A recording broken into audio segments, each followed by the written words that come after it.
तो 18 से 22 सितंबर तक जो संसद का सत्र चल रहा है उसमें संविधान संशोधन के जरिए देश का नाम सिर्फ भारत कर दिया जाएगा। और अगर ऐसा किया जा रहा है तो इंडिया शब्द से मौजूदा सरकार को परहेज क्या है, और जो इतने सालों से नाम चला आ रहा है और लगातार चला आ रहा था उसको एकाएक चुनाव से 8 महीने पहले विशेष सत्र बुलाकर उस नाम को खत्म करने की अगर योजना है। और उसका मैंने कहा कि उसका जिक्र इसलिए आया कि प्रेसिडेंट ऑफ भारत जब निमंत्रण पत्र पर छपा मिला और मोहन भागवत जी का जो बयान आया उन दोनों को रिलेट कर दिया गया। दूसरी खबर यह भी है कि उपराष्ट्रपति ने एक बयान दिया है कि वो दिन दूर नहीं जब संविधान संशोधन करके राज्यों की विधानसभाओं और संसद में महिलाओं को आरक्षण मिलेगा। इसका मतलब क्या, इस स्पेशल सेशन में महिलाओं को आरक्षण देने का फैसला भी मोदी सरकार कर सकती है। अगर ये सब कुछ हो रहा है और चुनाव से 6 महीने पहले हो रहा है, वन नेशन वन इलेक्शन की बात, महिला आरक्षण की बात, इंडिया हटा करके सिर्फ भारत रखने की बात, तो इसके पीछे वजह क्या है? आम लोग मानते क्या है? आप क्या मानते हैं, क्या वजह? राजनीति है। चुनाव के लिए भूमिका है और लग रहा है कि इंडिया के नाम से डर चुके हैं ये विपक्ष में जो इंडिया नाम रखा है ना इन्होंने इंडिया, ये उससे डर बैठ गया इनको। और आरएसएस को हो सकता है इनका पहले भी इनका होता इन्होंने बोला है आरएसएस के प्रमुख ने, तो संभावना है कि शायद ये कुछ ऐसा कुछ करेंगे जो चुनावी फायदे के लिए कुछ भी कर सकते हैं लोग। ये मेरे को लग रहा है डरे हुए हैं लोग ये। लेकिन ये है, ये प्रस्ताव तो पेश कर सकते हैं, लेकिन वो चूंकि जितनी जगह राज्यों, जब आप संविधान संशोधन करते हैं तो इसमें तकनीकी पक्ष है कि वो बहुमत तो इंडिया के पास, माफ कीजिए, सरकार के पास राज्यसभा में है नहीं। बहुत सारे राज्यों में भी प्रोपेगेंडा ये कहेंगे कि ये भारत नाम रखने में जोड़ रहे हैं, रोक रहे हैं। ये लोग विरोध कर रहे हैं, मतलब विपक्ष को देशद्रोही बनाने की भूमिका आ रही है। फिर दोबारा आने वाले चुनाव के लिए इन्होंने कोई एक नए शगुफा ढूंढ रखे हैं, 2-4। एक बात बताइए, देश का नाम भारत होना चाहिए तो इसमें क्या बुरा है? भी अच्छा, इंडिया सदियों से रहता है। पहले ये तो बहुत पहले सोच लेना चाहिए था, 1947 में सोच लेना चाहिए था। सोचा क्या था तब? बहुत लोग इसके खिलाफ थे, लेकिन वो जब लेकिन हिंदुस्तान तो सामूहिक है, संघीय ढांचा था, सबों को लेकर चलना पड़ता है, हर किसी को मान सम्मान देना पड़ता है। कांग्रेस के नेताओं में ही झगड़ा हो गया था संविधान सभा में, कमलापति त्रिपाठी और अम्बेडकर में झगड़ा हो गया था। कमलापति एंग्लो इंडियन सीट थी वो खत्म कर दी इन्होंने। 2 एंग्लो इंडियन भी सीट होती थी आपको लोकसभा में नॉमिनेट होती थी, वो खत्म कर दी इन्होंने। करना तो पहले करते, अब तो ठीक ठाक है, ऐसा कुछ नहीं है। चुनावी वो है। अगर मान लीजिए इंडिया गठबंधन से उन्हें इतना ऐतराज है और इंडिया नाम से गठबंधन की वजह से ऐतराज हो गया, तो भारतीय जनता पार्टी तो नाम रखने में माहिर है। अपना एक गठबंधन चूक गई, पहले ध्यान नहीं आया इनको। मैं कह रहा हूँ चूक गई। अपना एक गठबंधन बना लेती जिसका नाम भारत रख दे। मैं हिंदुस्तान। मोदी अगली बार चुनाव आ रहा है हिंदुस्तान में, पहली बार मतलब 75-76 साल में कोई प्रधानमंत्री ने कह रहा है अगली बार मैं आकर झंडा फहराऊंगा। कितनी अजीब सी बात लगती है। लेकिन एक बात बताइए, ये अपने गठबंधन का नाम रख देते भारत, बी से भाजपा, एच से हिंदू, ए से कुछ और, आर्यावर्त कुछ ऐसा रख सकते थे। भारत क्यों भारत रख सकते थे? आपका क्या ख्याल? इसमें कोई एतराज भी नहीं है, लेकिन अभी इस समय ये पॉलिटिकल स्टंट है। अभी हम लोग कहेंगे, कुछ लोग कहते हैं कि इंडिया जो है, इंडिया कोई नाम थोड़ी है, इंडिया तो प्रोनाउन है। इंडिया नाउन नहीं है, इंडिया प्रोनाउन है। और इंडिया का मतलब है इंडिपेंडेंट नेशन डिक्लेयर्ड इन अगस्त। मैं आपको ठीक बता रहा हूँ। और हमारा पुराना जो है वो नाम भारत ईस्ट इंडिया कंपनी जब नाम था तो उस इंडिया का क्या फुल फॉर्म था? उसको एक जो है, मुझे उसका फुल फॉर्म याद नहीं है, लेकिन वो एक ऐसे एरिया को मानक माना गया था कि इतना इतना एरिया, इसको उन्होंने अपनी भाषा में इंडिया कहा। ये तो अंग्रेजों का इंडिया दिया हुआ है, इसमें कोई दो राय नहीं। इसमें कुछ नहीं है, लेकिन अभी ये जो किया जा रहा है लेकिन भारत का जो नक्शा है, और देखो एक बात है, अंग्रेजों के बारे में ये कहावत भी कही जाती है कि ये जो सुसंगठित देश बनाने का काम किया, वो उसमें उनकी भूमिका बहुत रही है, इस देश को एक करने में। बहुत लोग ये मानते हैं। तो हाँ जी कुछ पढ़ रहे हैं क्या? नहीं, आप बताएं।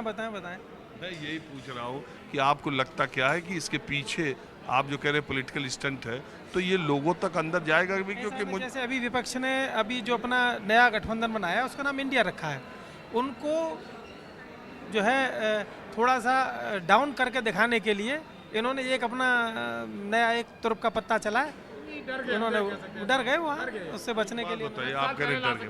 ये इंडिया में ऐसा कौन सा नेता है जिससे प्रधानमंत्री नरेंद्र मोदी के चेहरे से तुलना की जा सकती है और जो राष्ट्रीय स्तर पर टक्कर दे सकता है? कोई चेहरा बता दीजिए एक। हाँ, नीतीश जी, नीतीश कुमार जी पवार साहब भी है, पवार साहब और नीतीश कुमार। कितने सीटों पर लड़ते हैं चुनाव नीतीश जी? ना, इससे मतलब नहीं है। मतलब ये है कि मुलायम सिंह जी कितनी सीटों पर लड़ते थे, अभी जब समाजवादी सिंह 80 सीटों पर लड़ते थे। हाँ, 80 सीटों पर लड़ते थे, लेकिन समाजवादी जनता दल का जब प्रस्ताव आया तो जब बीजेपी वालों ने उसको ख़त्म कराया, अदरवाइज बन रहा था सब लालू जी और नीतीश जी और सब लोग शामिल हो रहे थे और एक जो है समाजवादी जनता दल बन रहा था। तो ये एक उनका पॉलिटिकल अपना तुर्प का पत्ता है, ठीक है। वो जो है सब लोग इंडिया संगठन के नाम से, गठबंधन के नाम से लामबंद हो रहे हैं। उन्होंने, आपको लगता है कि जो 14-19 की जो लड़ाई थी 24 उतनी आसान नहीं है? नहीं, आसान तो नहीं है, आसान तो नहीं है। अब जनता की आँख खुल रही है ना, जुमलेबाजी के अलावा कुछ है ही नहीं। अच्छा, एक बात और मैं कहूँगा, आज जनता की अपेक्षा। आप किस पार्टी के? मैं आरएलडी से हूँ। आरएलडी का खुद पता नहीं इधर है कि उधर है। कोई बात नहीं, मेरा पता है कि मैं आरएलडी में, मेरा पता है कि मैं आरएलडी से हूँ। तो यार आरएलडी का पता चला, हालांकि जयंत चौधरी बराबर कह रहे हैं कि मैं इंडिया की तरफ ही हूँ। आप ये बताइए, आरएलडी से है तो आरएलडी के जो जमीनी स्तर के कार्यकर्ता है वो क्या मानते हैं कि एनडीए के साथ जाने में फायदा है कि इंडिया के? देखिए, ऐसा है, जो परिस्थितियां हैं वो इंडिया के साथ जाने में फ़ायदा है। क्यों? अरे इसलिए फ़ायदा है, जब जयंत चौधरी जी को राष्ट्रीय स्तर पर सम्मान दिया और राज्यसभा में भिजवाया तो एनडीए के घटक दलों ने और जो है समाजवादी पार्टी ने भिजवाया। इन्होंने तो कोई बर्बाद करने में कसर नहीं छोड़ी। भाई बीजेपी ने तो उनका जो भारत तुगलक रोड था वो खाली करा लिया, जो पैतृक तौर पे उनके पास था। उनके हार गए चुनाव तो? कौन चुनाव हार गए तो? चुनाव हार गए ना, तो इतना तो किसी का नहीं होता है, इतनी जल्दी किसी का होता है? राहुल गांधी का करा दिया सेम डे, जो है उसके चंद्रशेखर जी का सामान निकलवा दिया पूर्व प्रधानमंत्री का, उसमें 40 साल न जाने कब से रहते थे और वो और उनके बेटे खुद ही चले गए बीजेपी में। सुन लीजिए, बंगला खाली किए फिर बीजेपी में चले गए। ये अलग विषय है, ये एक अलग विषय है। अभी तो सिंधिया जी थी, राजमाता सिंधिया थी, बीजेपी में थी, उनके बेटे माधवराव सिंधिया कांग्रेस में चले गए। ये नहीं, चंद्रशेखर जी का घर भी खाली हुआ जिसमें वो रहते थे। नीरज शेखर बचा भी नहीं पाए, लोकसभा हारे थे। नीरज शेखर उसके कुछ दिन बाद राज्यसभा आ गए, लेकिन वो घर उनको नहीं मिला और इसके बाद नीरज शेखर भाजपा में। किसी को पॉलिटिकली रेस्ट करने के लिए कोई काम किया जाए, अब देखा जाता है इसके पीछे मोटिव कैसा है। 12 तुगलक रोड खाली कराया उन्होंने, तो इंटेंशनली खाली कराया, उसको नीचा दिखाने के लिए खाली कराया राष्ट्रीय लोक दल को, कोई सम्मान दिलाने की दृष्टि से थोड़ी खाली कराया। आपका भी कोई विचार है? आप कुछ बोलना चाहें? हाँ, कुछ नहीं बोलूंगा। अरे नाम बदल नहीं रहा, एक नाम गायब हो रहा है, इंडिया। अब केवल भारत रहेगा, इस पर तो कुछ सोचेंगे, सही हो रहा है कि नहीं? नाम क्या बदल के रखना चाहते हैं? बदल के नहीं रखना चाहते, दो नाम जो लेते हैं वो एक भारत। हाँ, भारत होना चाहिए, ठीक है, एक होना चाहिए भारत। ये सही फैसला है, बिल्कुल ठीक है, भारत होना चाहिए। इंडिया को खत्म कर देना चाहिए? नहीं, इंडिया में खत्म नहीं करने कह रहा हूँ। अरे खत्म ही हो रहा है ना।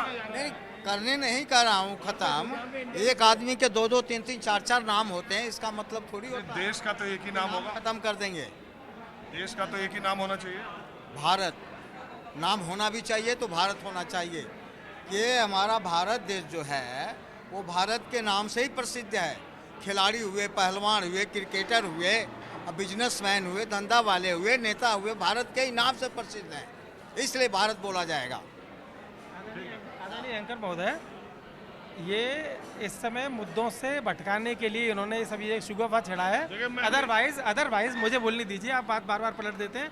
अदरवाइज आज बीजेपी लोकसभा में और राज्यसभा में पूरे स्पष्ट बहुमत से है। आज होना चाहिए था ये कि शिक्षा पूरे बहुमत से नहीं है वैसे। अरे कैसे बताओ? राज्यसभा में पूरा बहुमत नहीं है। अरे नहीं है तो वो मिल तो रहा है, सब कहीं विरोध भी नहीं हो रहा है। आज मैं कहता हूँ जितने ये पॉलिटिकल लोग हैं 95% लोग ये नहीं जानते होंगे कि शिक्षा जो है मौलिक अधिकार नहीं है। शिक्षा मौलिक अधिकार नहीं है, अधिनियम है। शिक्षा आज बहुमत में है। आप आज शिक्षा मौलिक अधिकार होना चाहिए, स्वास्थ्य सेवाएं मौलिक अधिकार होना चाहिए, एक घर में एक व्यक्ति को रोजगार मिले ये मौलिक अधिकार होना चाहिए। इन मुद्दों पे आए, बहुमत है, इससे आगे इसकी क्या ज़्यादा बहुमत मिलेगा। इन मुद्दों को उन्हें लाना चाहिए, समान शिक्षा प्रणाली देश में लानी चाहिए। इस समय मौका है कि राजा का बेटा और एक रिक्शा चलाने वाले का बेटा एक तरह के पाठ्यक्रम को पढ़े, इस तरह की आवश्यकता है। ये आज हमारे देश की आवश्यकता है, इसको करना चाहिए। मुद्दों से भटकाने के लिए भारत इंडिया इतने साल 75 साल क्या किया आपने? देखिए, बात यह है कि अगर ये इंडिया शब्द को हटाया जाता है तब ये सवाल उठेगा कि यही सरकार जब आई तब इसने तमाम अपने कार्यक्रमों का नाम इंडिया के साथ जोड़ कर रखा। पहले मेक इन इंडिया, जीतेगा इंडिया, खेलेगा इंडिया। तो ये सारी, तब इंडिया बुरा नहीं लगा। बुरा तब लगा जब विपक्षी दलों की 3 बैठक हो गई और उन्होंने अपना नाम इंडिया रख दिया। ये सवाल हमेशा उठाया जाएगा कि इंडिया खटका तो कब, और कब? अब कब? जब चुनाव होने को है। बहरहाल मैं कुछ और लोगों से बात करता हूँ।